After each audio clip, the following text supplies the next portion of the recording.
Olá, boa noite a todos.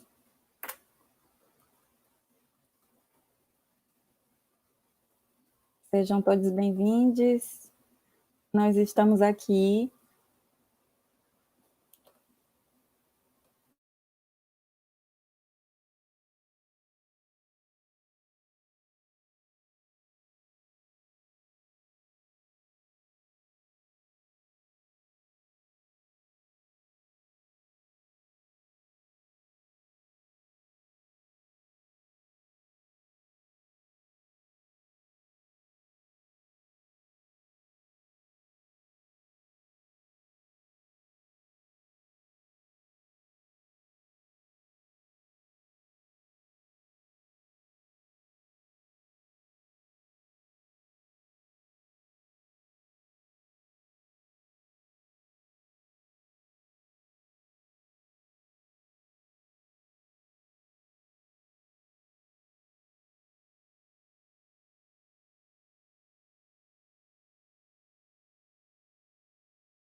Olá, gente, novamente, não sei se vocês ouviram ou não, mas boa noite a todos. Agradecemos por todo mundo que está aqui.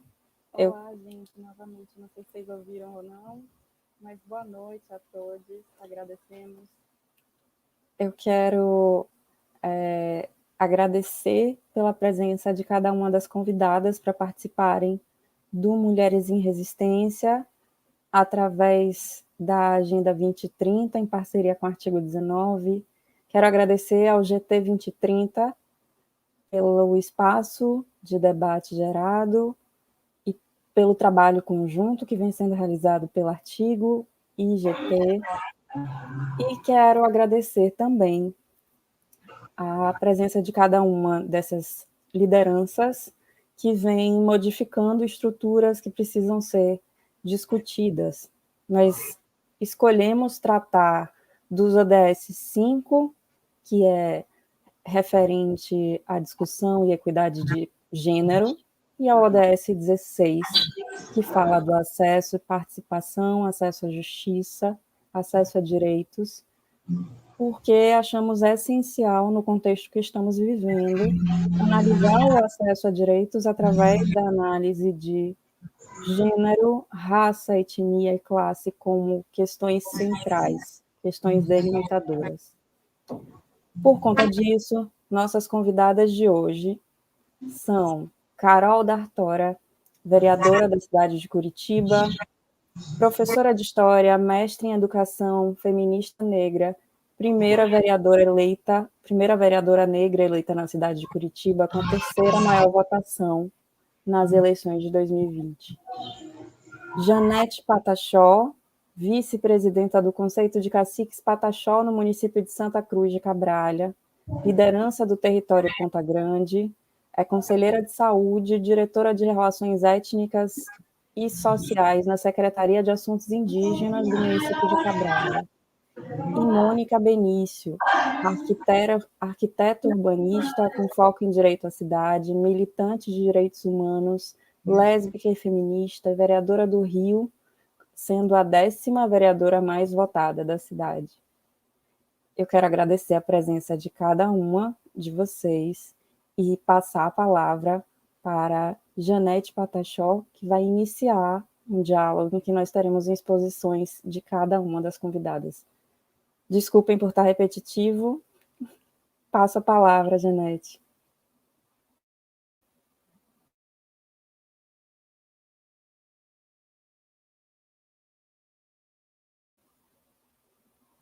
Acho que a gente não te ouve, não sei se sou só eu. Deixa eu ver aqui.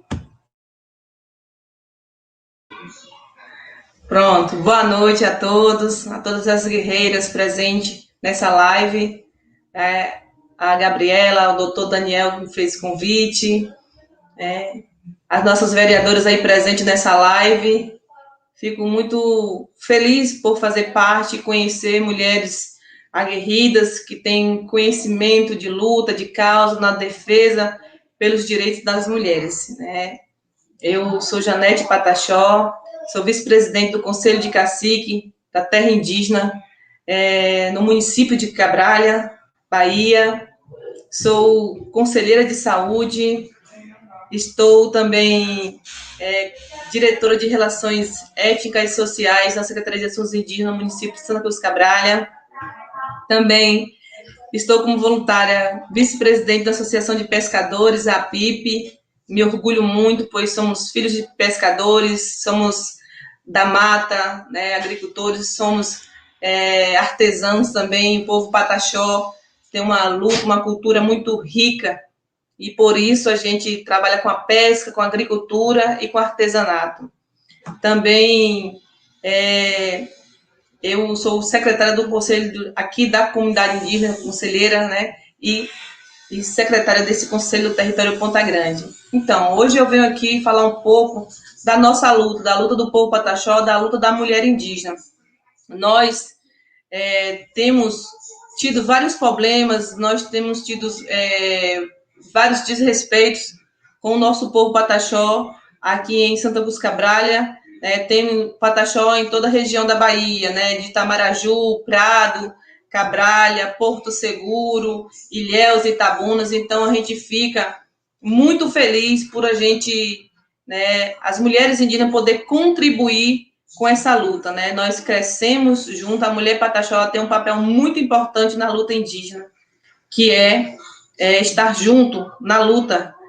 Nós crescemos não só para cuidar da casa, mas para estar junto, lado a lado, com os homens, né, com os nossos mais velhos, com os nossos anciões, com as nossas crianças que se tornam mais tarde jovens guerreiros para continuar a luta, né, dos nossos mais velhos, dos nossos anciões. Então, a mulher Pataxó, a mulher indígena, Pataxó tem um papel muito importante na luta indígena. Ela está lado a lado em todas as lutas, em todas as frentes de batalha com as comunidades. Então, nós estamos aqui num território, né? Eu moro dentro de um território indígena chamado território denominado Território Ponta Grande, ao qual estava com um estudo, né, de GT, o grupo de trabalho, para esse estudo dizer se a terra é tradicionalmente indígena ou não. E no ano de 2012, esse estudo expirou, venceu, por falta do governo dar condições do GT vir em área para concluir esse estudo. Quando foi em 2014, final de 2015 para 2016, chegou uma liminar para nós, né, onde essa liminar dizia que a gente tem que desocupar as nossas áreas onde a gente nasceu, cresceu, da onde a gente tira a nossa semente, a nossa matéria-prima para fazer o nosso artesanato, onde a gente planta, onde a gente colhe, onde a gente passa para ir para a praia, para a gente catar o nosso caranguejo, pescar o nosso peixe, tirar o nosso ouriço, da onde a gente tem nosso meio de sobrevivência. E daí em diante, né, desde 2015 em diante para 2016, nós temos, como já antes teria acontecido nessa área que nós estamos, nós vemos sofrendo violências, né, vários tipos de violência. O desrespeito, a questão dos nossos direitos sendo violados, né, na Constituição a todo tempo, por este governo que está aí, os nossos direitos sendo violados, e a nossa luta tem sido árdua, assim eu creio, como de todos os outros povos tradicionais também. Então, a gente está aí nessa luta, né? E hoje, mais do que nunca, a gente, nesse momento de pandemia que, da qual nós estamos passando, nós estamos passando mais dificuldade por causa da pandemia, dificuldade com as condições, pois não chega uma forma de poder tratar essa pandemia, ou de poder, dentro das comunidades indígenas, a gente trabalhar, né, ou trazer meios de como nós poderíamos fazer com que essa Covid, né, pare de matar muitos indígenas, né, tanto aqui na Bahia, tanto aqui em Cabralha, como em todo o Brasil.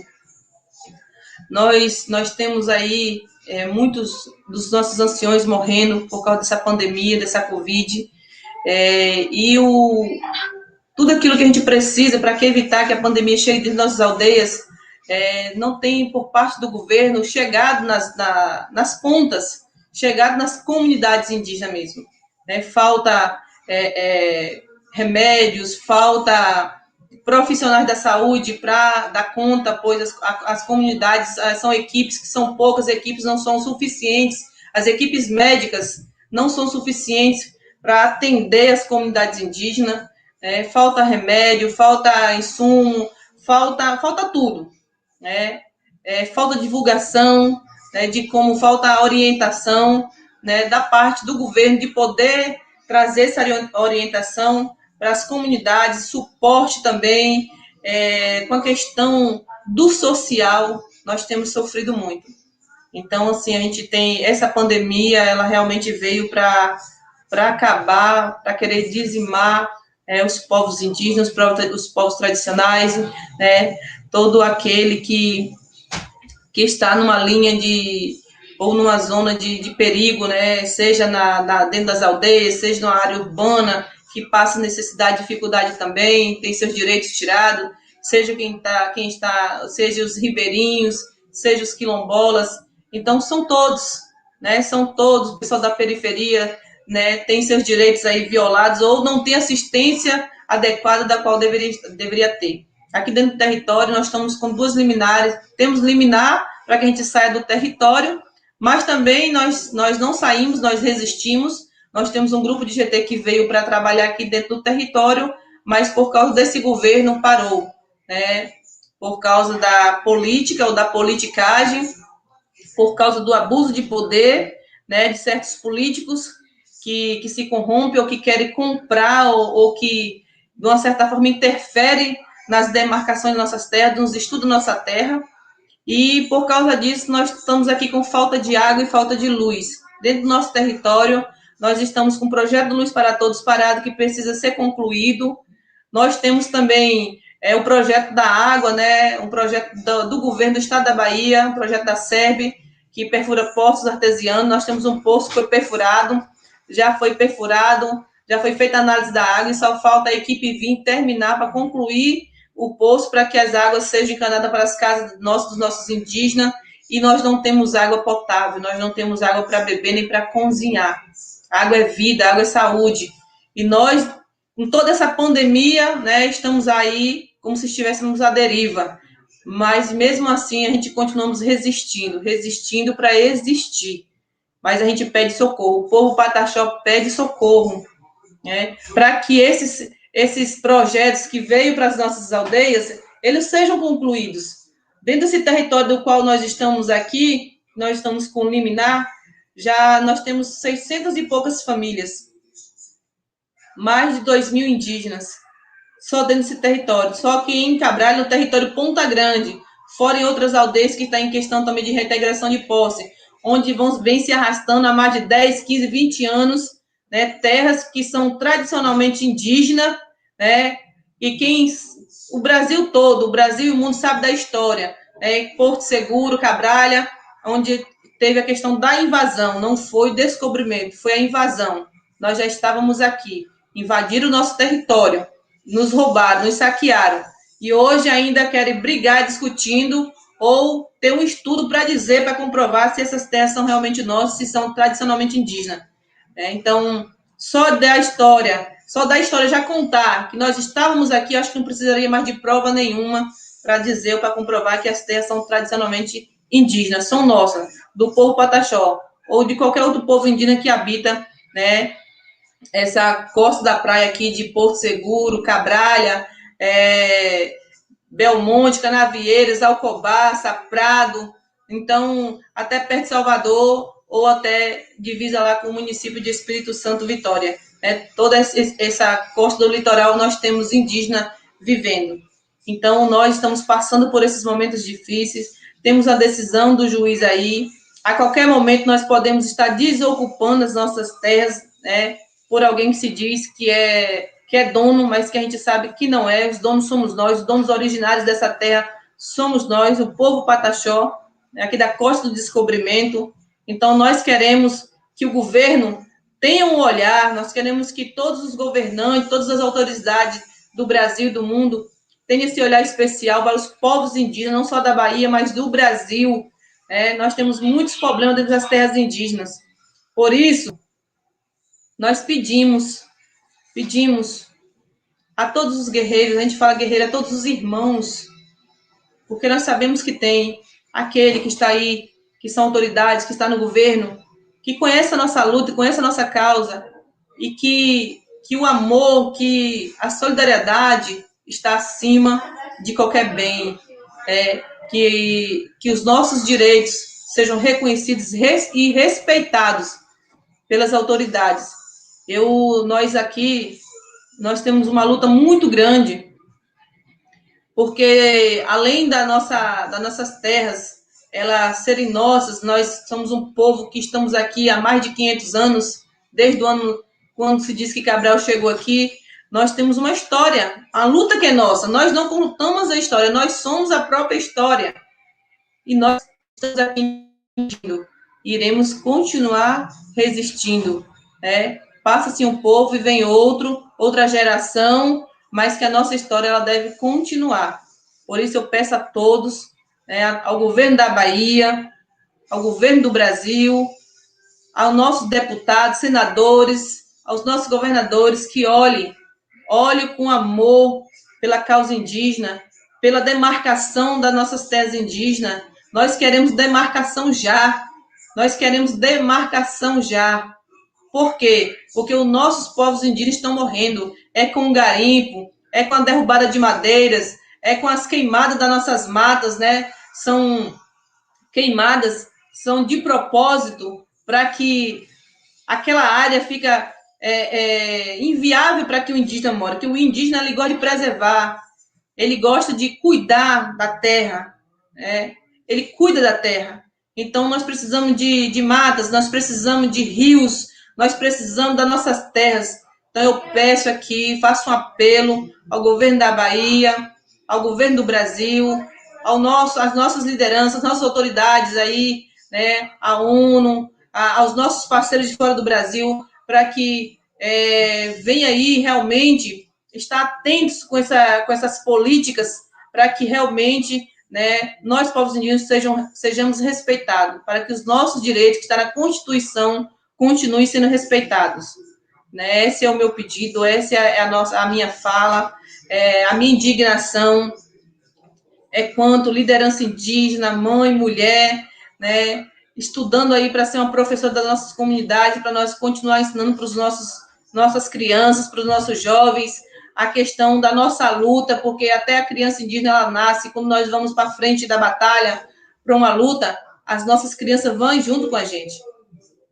Então, eu queria agradecer a todos e estamos aqui, se precisar aí conhecer o nosso povo, a nossa aldeia, estamos aqui, estamos de braços abertos para também recebê-los. Auele, obrigado. Eu agradeço muito, Janete, pela sua fala, sua contribuição importante, nos trazendo um relato da situação que vocês têm vivenciado. Te agradeço muito por sua presença e por sua disponibilidade, relembrando as pessoas que nós temos abertura para perguntas que vão ser respondidas ao final. Eu esqueci de me apresentar, isso é muito a minha cara. Eu sou Ana Gabriela Ferreira e eu estou coordenadora de acesso à informação e transparência aqui na Artigo 19, acompanhando essa atividade nossa. Quero agradecer, eu vi que o pessoal do GT entrou aqui, agradecer pela presença, nós agradecemos ao GT e à Agenda 2030 no início, mas acho que vocês ainda não tinham entrado, então muito obrigada por estarem conosco. E vou passar a palavra... primeiro eu preciso dizer uma coisa, ditadura nunca mais. A gente precisa lembrar desse dia, esse dia não é acaso, quantas mães perderam, foram torturadas ou tiveram seus filhos torturados, suas filhas torturadas, quantas mães foram torturadas na frente de filhos e quantas pessoas desapareceram por serem assassinadas pelo Estado. A gente precisa lembrar disso, não esquecer, não deixar de falar o que aconteceu.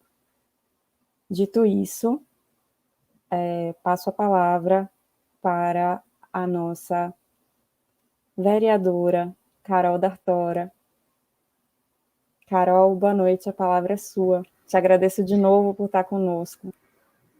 Boa noite, eu agradeço de novo também. Muito obrigada, Gabriela. Muito obrigada às pessoas que estão acompanhando aí. Eu adorei o Ditadura Nunca Mais. É isso mesmo, a gente não pode esquecer que hoje é o dia da gente dizer ditadura nunca mais.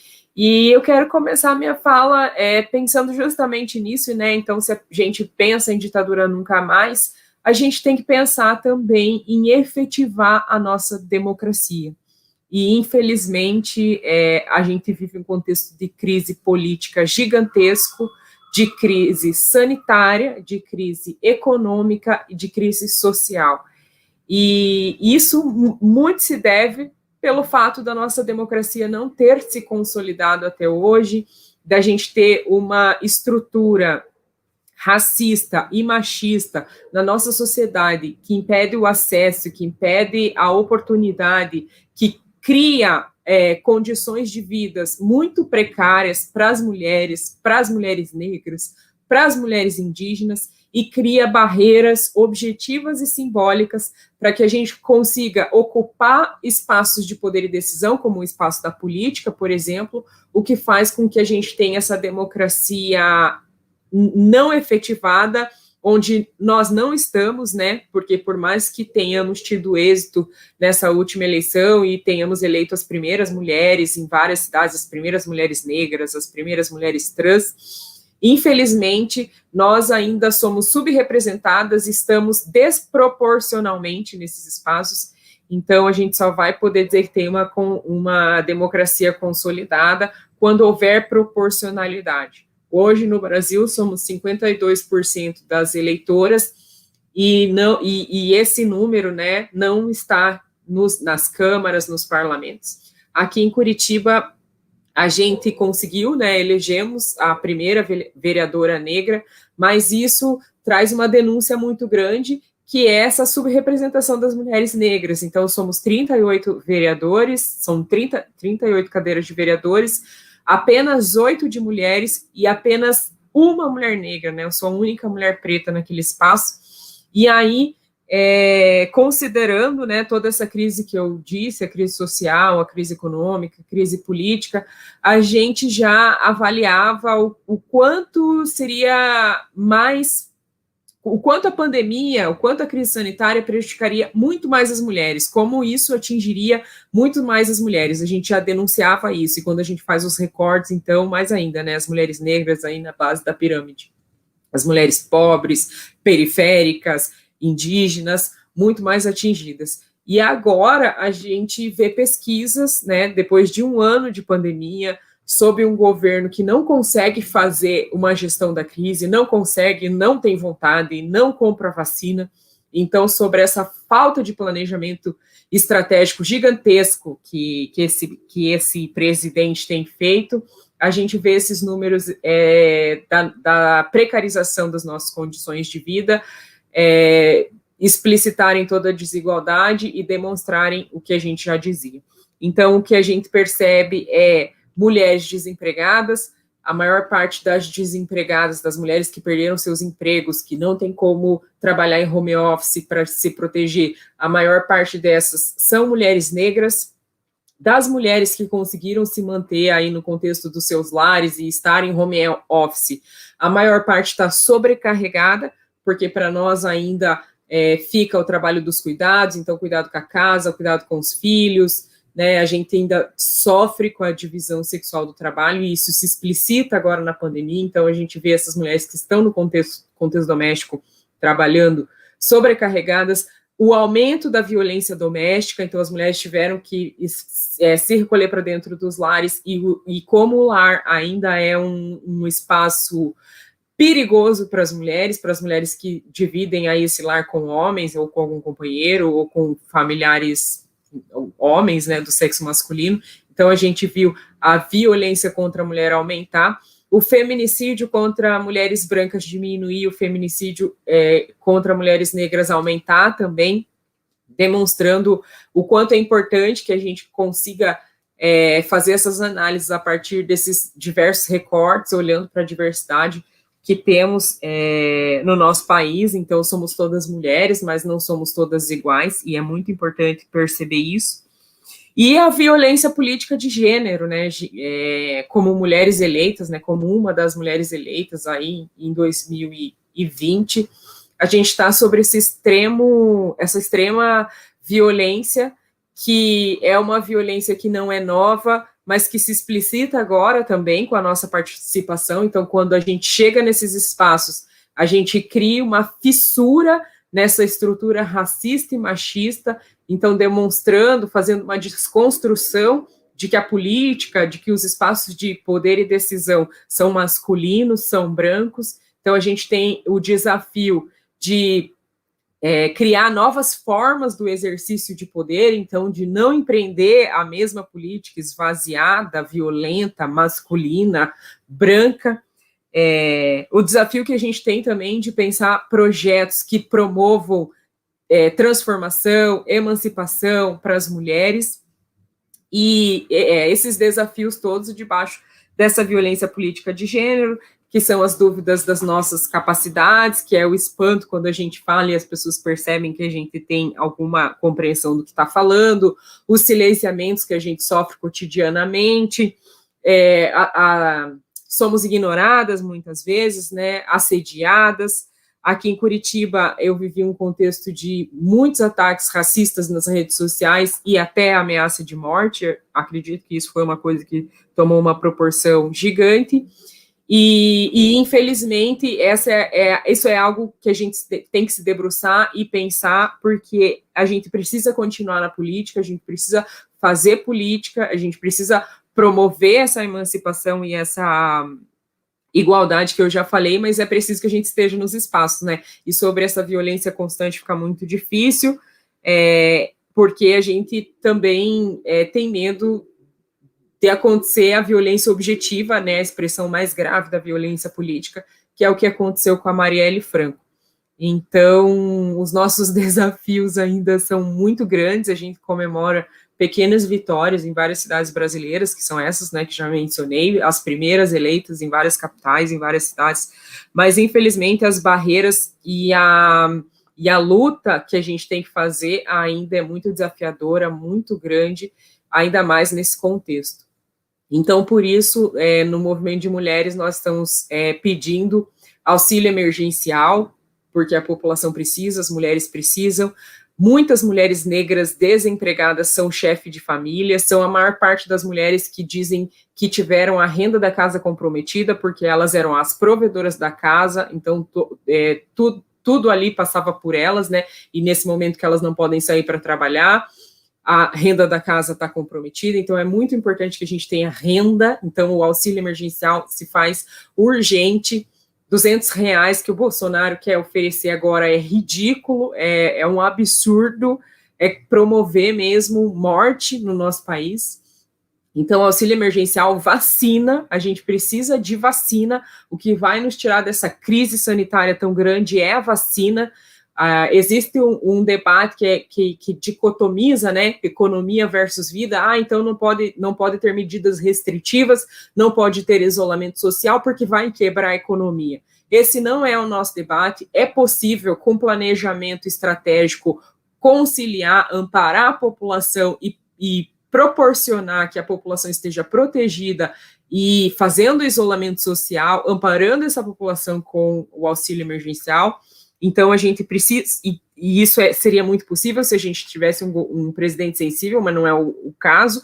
Então, a gente precisa pressionar por vacina, porque o que vai nos tirar dessa condição é a vacina urgente, gratuita para todas e todos.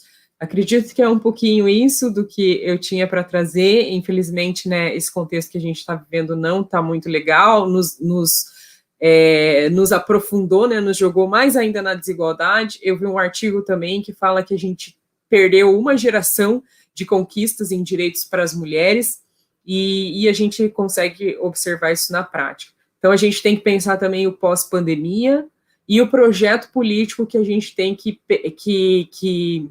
conseguir consolidar e efetivar no pós-pandemia, porque a gente vai ter que reverter todo esse processo e pensar políticas e projetos que amparem a população e que consigam reverter todo o mal que a gente sofreu agora nessa pandemia, nessa falta de gestão dessa crise sanitária do governo Bolsonaro.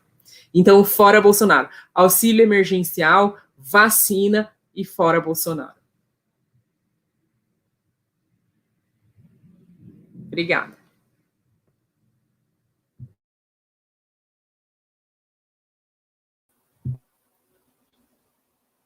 Não posso comentar, só posso sorrir e dizer que sua fala foi muito boa e que concordo integralmente com ela. Temos uma necessidade de retomar a ideia do que seria a democracia, né? Que eu acho que é a ideia que nunca chegou para a gente, que dentro das dimensões de povo negro, de negritude, essa ideia nunca se conformou, nunca foi estável, mas no momento em que se começou a discutir a possibilidade de ser, a gente teve um ato golpista que resulta no estado em que a gente está hoje. Então, agradeço pelas suas palavras, Carol. E Mônica Benício está com problema de conexão. Então, eu acredito que ela caiu enquanto a gente já estava aqui e estava tentando entrar novamente. Mas vou continuar a partir da ideia do que seria esse evento, que é fazer com que a gente dialogue sobre possibilidades nesse contexto que nós estamos vivendo, que é um contexto tão complexo não, né? Um contexto muito simples de compreender, no sentido de que estamos vivendo um aniquilamento progressivo de direitos e, por isso, ter lideranças e, mais ainda, ter lideranças que tragam as bases, que são bases da construção do Brasil, que envolvem dimensionar a raça, envolvem dimensionar o gênero em conjunto com raça, em conjunto com etnia, em conjunto com classe, trazem a possibilidade de renovação, trazem a possibilidade de prospectos distintos para o nosso futuro, se não um futuro imediato, porque a gente ainda está lutando para continuar respirando, a gente precisa ter essas possibilidades para a construção a médio e longo prazo. Eu recebi uma pergunta, então, aqui. Nós sabemos que a Agenda 2030 tem uma cobertura enorme de direitos, mas vemos cada vez mais o derretimento de todas as políticas de direitos humanos com esse governo. Gostaria de perguntar para a Carol como ela vê a implementação da agenda nesse contexto. Eu vou estender a pergunta não só à Carol, mas também à Janete, dado que eu acredito que se aplique às duas. Eu também gostaria de saber como vocês pensam as possibilidades de implementação de direitos diante desse momento que a gente está vivendo.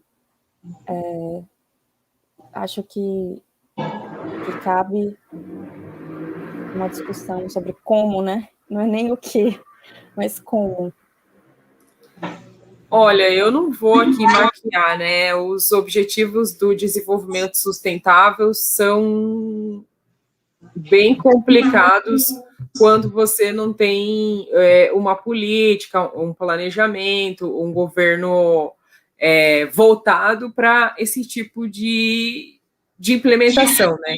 Então, a verdade é que nesse contexto, como eu disse, né, só em questões de direitos das mulheres, só nesse contexto de crise sanitária, a gente andou para trás uma geração, só pensando no direito das mulheres. Quem dirá pensando outras questões de sustentabilidade, de meio ambiente, de integração, meio ambiente e urbanização, não tem nada, o nosso país está parado, é uma crise generalizada. Para conseguir implementar essa agenda, a gente tem que pensar um novo projeto político, a gente tem que retomar, felizmente, né, infelizmente no Brasil, a gente tem que retomar uma visão progressista, a gente tem que retomar um Estado que se responsabilize por essas questões, senão se torna inviável, se torna vazio. A gente está sob o governo de um presidente que ignora a população, que é insensível a toda e qualquer questão de desenvolvimento real e humano. Né? Ele fala de desenvolvimento, mas eu nem sei que linha que ele segue, qual é a orientação que ele tem, porque nada que ele fala faz sentido. Eu não consigo falar mais do Bolsonaro, gente, tem muita raiva. Então fica muito difícil. O nosso desafio é retomar um projeto político progressista para que a gente possa pensar a implementação da Agenda 2030.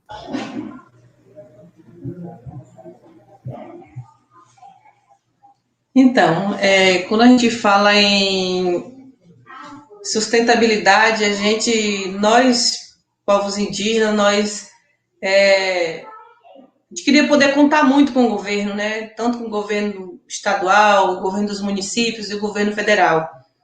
Nós temos, nós Pataxó, falo pelo povo Pataxó, por morar numa cidade, né, de litoral, de beira de praia, também temos privilégio de termos matas, manguezais, né? Para nós isso é muito rico, isso é muito importante, isso aí para a gente é muito coisa do nosso grande Deus, nosso Criador. Por quê? Hoje só não passamos mais, as comunidades indígenas só não passam mais necessidade com a questão de não ter algo, né, que faça com que as melhorias dentro das aldeias aconteçam, com a questão da sustentabilidade, projetos, políticas públicas, né, do nosso governo federal, do nosso governo do estado. Isso só não está acontecendo, isso só não está pior, porque nós temos a questão, que eu falei, a gente planta, a gente pesca, a gente faz artesanato, a nossa aldeia, a nossa cidade, a cidade turística, a nossa aldeia, o povo indígena, ele vive do artesanato, ele vive da pesca, ele vive da agricultura. Mas em outras comunidades indígenas da Bahia, nós temos visto muito sofrimento. É que nem a Carol falou, falta política, ou falta planejamento. Eu não sei que planejamento é esse que esse governo segue, qual é a linha dele mesmo realmente. Ele fala coisa com coisa, ele diz coisa com coisa, ele diz uma coisa hoje, amanhã ele já faz outra. E realmente, né, é aquela situação de sempre, né, do mundo capitalista. Quem é rico enriquece mais e quem é pobre, né, a cada dia que passa, ficando mais pobre ainda.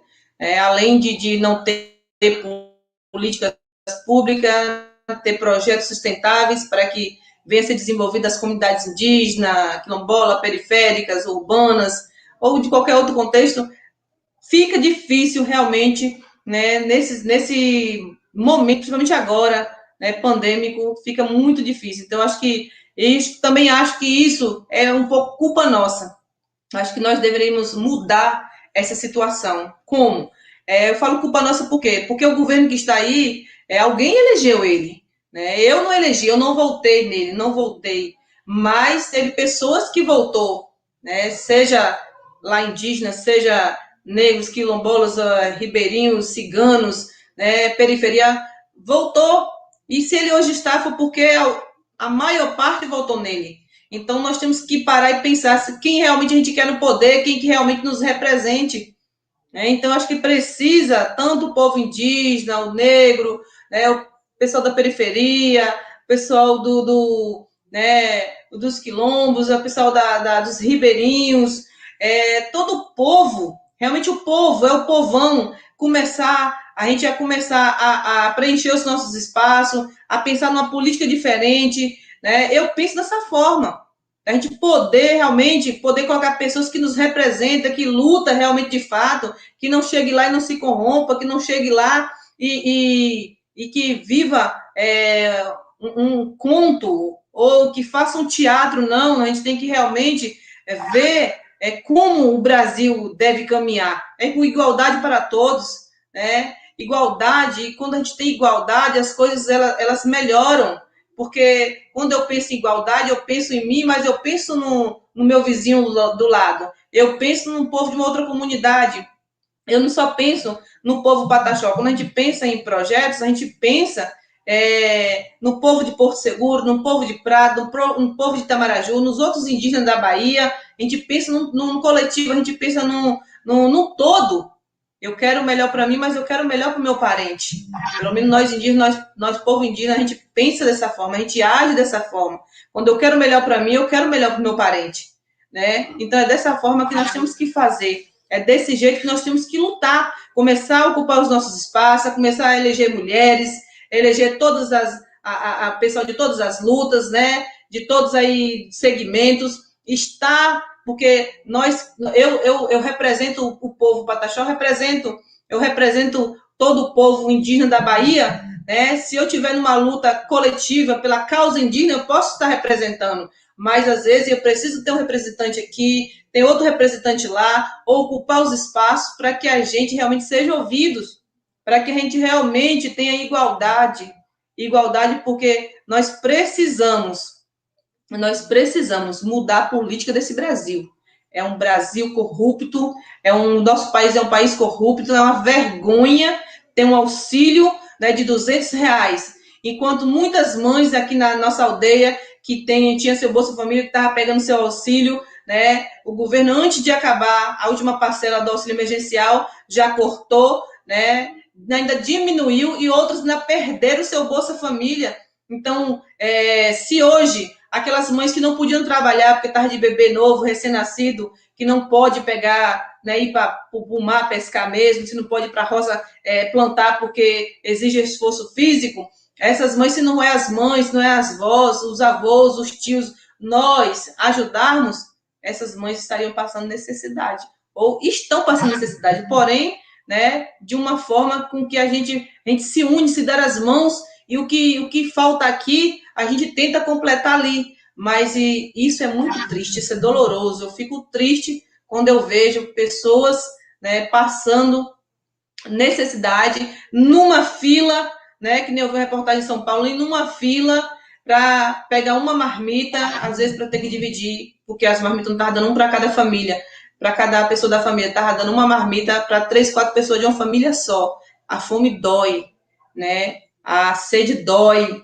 Eu acho que o direito também, por justiça, por igualdade, dói. Eu acho que a gente precisa começar a mudar essa política, a gente precisa conscientizar os nossos jovens, que são o nosso futuro de amanhã, dizer para eles, vamos votar consciente, vamos eleger os nossos parentes, vamos eleger os nossos guerreiros, vamos eleger o nosso povo de luta, vamos eleger aí o povo que luta, que comunga com a causa, né, do negro, do indígena, do quilombola, do ribeirinho, com os povos da mata, com o pessoal que realmente, das periferias, que são a grande massa, nós somos a grande massa, nós somos a grande multidão, é nós que elegemos, Então, nós precisamos mudar a política do Brasil, nós precisamos começar a fazer diferente, né? Quem tem que mandar, quem tem que dizer como as coisas têm que acontecer, somos nós. Então, a gente precisa fazer algo para que as nossas vozes sejam ouvidas, ou que as nossas vozes elas saiam, comecem a ecoar, para que os nossos jovens comecem a olhar para nós e dizer, eu quero ser que nem o meu parente, que nem a minha parenta, que nem o guerreiro, que nem a guerreira, eu preciso também lutar, né? Os meus mais velhos, os meus antepassados, os meus avós, as minhas tias, estavam na luta, eu preciso também lutar, eu preciso poder falar, eu tenho que gritar, se um grita, né, não é ouvido, mas se 2, 3 começa a se juntar, começa a gritar, a falar, vamos ser ouvidos. É que nem o pessoal bater panelaço. Se um bater, não é ouvido, mas se uma cidade inteira começar a fazer um panelaço, aí sim será ouvido. Então, nós precisamos, né, ocupar esses espaços da política, as mulheres principalmente, né, a gente tem que ocupar esses espaços porque a gente precisa, nós somos mães, somos mulheres, dona de casa, trabalhamos fora, trabalhamos dentro de casa, trabalhamos como voluntária dentro das comunidades e damos conta do recado. Com certeza daremos conta se nós assumirmos aí uma Câmara de Vereadores, aí uma Câmara de Deputados, ou quem sabe Senado, ou até mesmo uma Presidência da República. Quem sabe aí uma mulher negra, uma mulher indígena, né? Qualquer outro povo tradicional ou de luta, de resistência, poder ocupar aí esse parlamento, essa presidência aí, ou esses grandes espaços ao qual até hoje são as mesmas pessoas que têm sempre ocupado os mesmos espaços, né? Sai um, entra o mesmo da família. Nós precisamos mudar a política do nosso Brasil. Nós precisamos mudar. Porque eu falo isso assim, se cada hoje deputado, senador, né, ministros que estão aí, é uma vergonha esse auxílio, né, emergencial com esse valor. Se pudéssemos aí, se esses políticos realmente tivessem consciência do que está acontecendo, se eles tivessem amor a não só a eles próprios, mas aquele que elegeu ele, se ele tivesse amor àquele que elegeu ele, eles aí tirasse aí seus salários de 6 meses aí, vou deixar aqui, vou ficar 6 meses sem receber meu salário, para que esse dinheiro seja investido no Brasil, seja investido nas famílias, para que as famílias tenham pelo menos condições moral de poder, pelo menos se alimentar, ter 3 refeições no dia, um café da manhã, o almoço e a janta. Pelo menos isso é dignidade, isso é direito, isso é respeito, isso é dever de todo ser humano, né? Tomar café da manhã, almoçar e jantar. Eu falo no mínimo 3 refeições.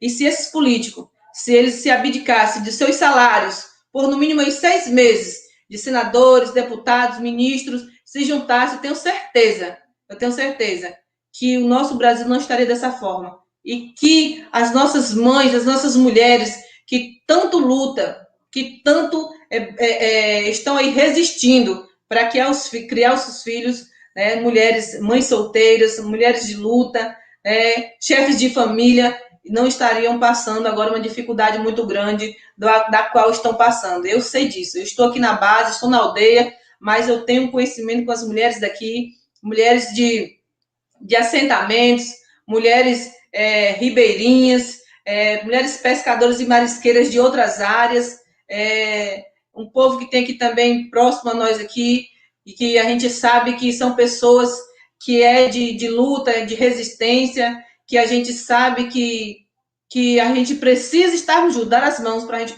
poder conseguir algo. É isso, obrigada.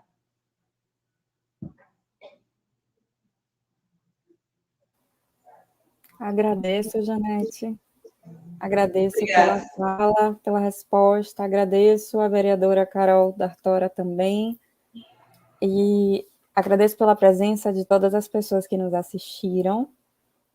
Nós temos que encerrar, porque nosso horário está no limite. A vereadora Carol teve que se ausentar já para outro compromisso.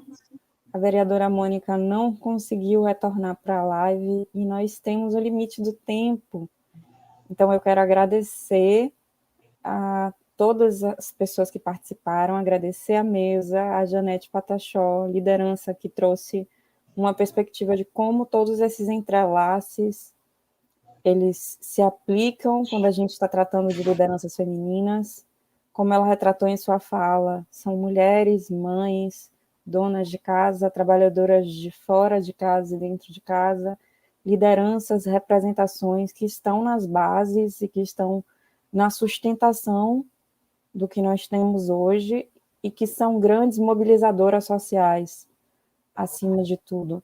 A ideia de trabalhar, então, a ODS 5 junto à ODS 16 vem dessa percepção que nós tivemos de que são mulheres cis, mulheres trans, mulheres negras, indígenas, quilombolas, ribeirinhas, mulheres de diversas regiões do país, mulheres de classes sociais precarizadas pelo abandono aos direitos mais básicos que são previstos para nós, as que sustentam o Estado através da sua força de trabalho, através da continuidade da luta. Por isso que nós tratamos hoje de mulheres em resistência. Agradeço a todo mundo que participou e encerramos aqui a nossa live, convidando vocês já para o webinário sobre direito ambiental, que vai acontecer amanhã. Na verdade, não é sobre direito ambiental, é sobre democracia ambiental, o Acordo de Escazú, uma aula em que nós discutiremos também o acesso, os direitos de acesso previstos pelo acordo, que ainda não foi ratificado pelo país, mas que pode ser ratificado em breve. Um abraço, boa noite para todo mundo e até mais. Boa noite, obrigada. Nós que agradecemos.